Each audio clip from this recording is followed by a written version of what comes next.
Good morning, card meetings. RJ back with another video, so let's get to it. Today's random Mike Schmidt item of the day from 2010 Topps All-Star Game commemorative patch insert card.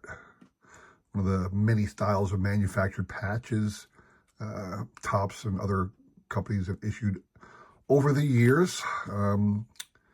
They're cool. They really don't hold any value because they're not real patches. It's just some card with a thing stuck in there. One of the things we as collectors all hate, I hope you all hate this, is that when you get a box of hobby and they say to you, this hobby box contains an autograph or a relic, sometimes that relic can be this manufactured patch style. But anyway, patch card featuring Mike Schmidt. Today's random Mike Schmidt item of the day. Today's random baseball item of the day. I got a gift sent to me from a viewer, a frequent participant in my trivia questions. Channel Pastor Ken's Curveballs. Pastor Ken sent me something. Just want to give him a shout out. I'll show you the card here. Little note here, RJ, I found this card. I hope you need it to complete your rainbow, Pastor Ken. And what he sent me, and I still have it in the card, is one of the Philly team cards from 2003 that I have been so diligently trying to acquire. Pastor Ken, I don't want to burst your bubble, but I already have this one slabbed. I appreciate you thinking of me, though. I will keep this in an honored place in my collection, though, and let people know when I show it off that I got this from a good friend and frequent participant in my channel trivia questions. So thank you very much for this. My random baseball item of the day. This is the Phillies, the Gold Star parallel set. This would be one of the ones you'd get. Every third factory set these days is a Gold Star edition. Every card is a Gold Star parallel. And this would have been from that complete set variation. Thank you very much for thinking of me. I really do appreciate that. Today's trivia question. Going to be a week of firsts. First this, first that. So, May 24th, 1935. I'm going to double check the date on my book here. Yeah, May 24th, 1935. Saw the first night game ever played for a major league team, a major league night game. My question to you is, who was the first man to step up to the plate in that game, thereby becoming the first player to bat in an officially scheduled evening game under the lights? So shoot me an email with the correct answer, what you're playing for. Cool card from Topps. I believe this was for 2022 insert. This was the top loader, or the box loader insert. Mariano Rivera, 88 style record breaker. And there you go. That's what you're playing for. It's an oversized card. It's the 3x5 size, you know. But that's what you're playing for. If you can send me an email with the correct answer, I will include my email in the description below. Along with a repeat of that question, you will have today and tomorrow to answer. We'll pick a winner on Sunday, all right? Good luck to everybody on that. So today, what I want to show off, I bought a collection off of somebody recently, a specific collection, like a single binder of something. And I want to share that with you. I need to reconfigure my setup here so you can adequately view what I'm about to show you. So bear with me. I'll be right back and we'll do today's showcase. All right. Hang on one second. Okay.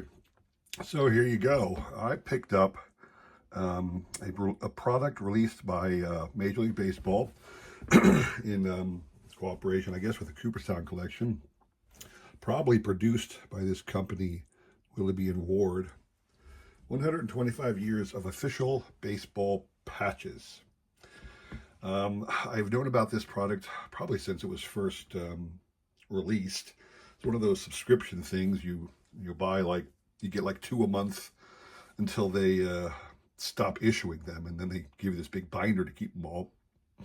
And it really is reproduced patches of some of the historical baseball times and teams. Now, I'm going to go through them all. There's 40 of them in here, so there is actually a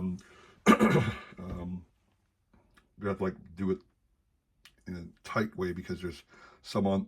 Once I open this binder up, there's front and back pages, so I'm going to have to like pivot the phone so you can see both. But here we go. So it starts with the 1869 Cincinnati Red Stockings, the first professional team. There's actually a nice little bio. This has a back to it. The back is just plain white cardstock, but it has a lot of more information, and it's a very long, lengthy expose on the Red Stockings and whatever other entity we're going to come up with. And then the patch is just kept in here. I thought maybe there was like a swatch of cloth or something the patch was sewn onto, but I think it's just laying on the back. I'm not certain of that. But anyway, so it starts with the Cincinnati Red Stockings. Now here's where it gets tough, because over here, push it down. I'm going to go over this away. Bear with me. Chicago Cubs, the famous Cub logo. Coming back again. Obviously the forever Detroit Tigers logo. It says 1911 Tigers, but that pretty much is the way it is today. One thing I will say is several teams are used twice. There's several teams that have more than one iteration. What kind of ticked me off is there is not a single Philadelphia Phillies patch at all in here. We'll get to that later. I'll express my displeasure. 1913 New York Giants. Interestingly, it's kind of like a purple, a light lavender color to that new 1913 Giants one. And then the 1916, at the time, the Brooklyn Robins, not yet officially the Dodgers.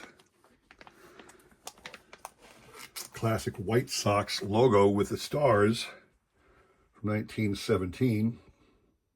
And this is a good one. You'll see some old photographs where players are wearing this particular patch, the National League 50th anniversary Golden Jubilee patch. That's a patch that every National League team was wearing on their sleeve that year.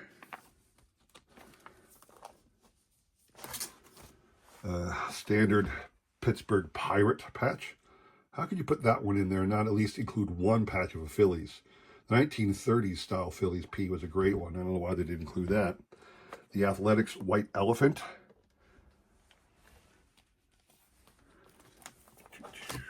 The Red Sox, very famous logo, still used today in a different iteration. And then the 1934 Giants, the Giants NY we're so used to seeing, still today represented on the New York Mets logo. A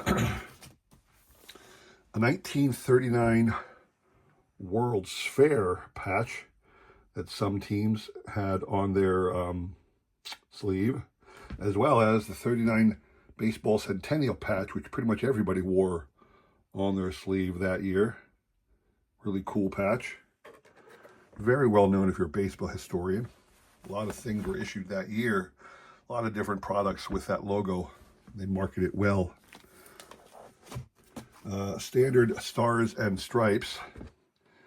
During the war effort, a lot of teams wore that shield patch on their thing. This is an interesting one. I'm not sure why. I guess this was like some of the players wore this kind of like a military style patch coming back from the war. I guess I'm not sure what that is. You have to look that up yourself. The 1945 Ruptured Duck patch. A couple of the Indian patches. 48 Boston Braves logo.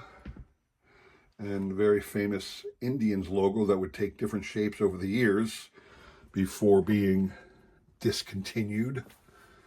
I'll just say that. A 1951 75th anniversary patch, pretty lame considering the other ones they used. And then golden anniversary of the American League. Kind of looks like a Boy Scout kind of patch.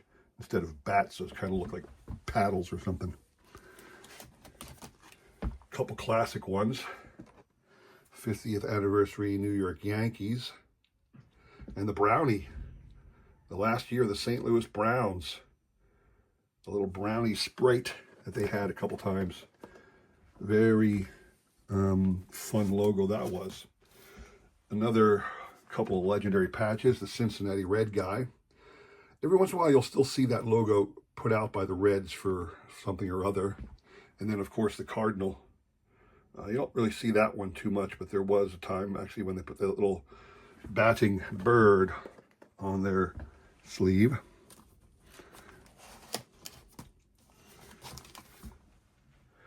Boston Braves eventually became the Milwaukee Braves, and they changed up the logo to look like that. And then cool Washington Senators. The Senators have had a number of logos over the years. This was the last year of the Washington Senators before they moved on to Minnesota. Actually, I think this, I shouldn't say that. This might have been, well, it says it was worn by them in 59 and 60, that style. So, I don't recall, that's one actually I don't recall ever seeing, to be quite honest with you. When the A's went to Kansas City, they used this logo briefly.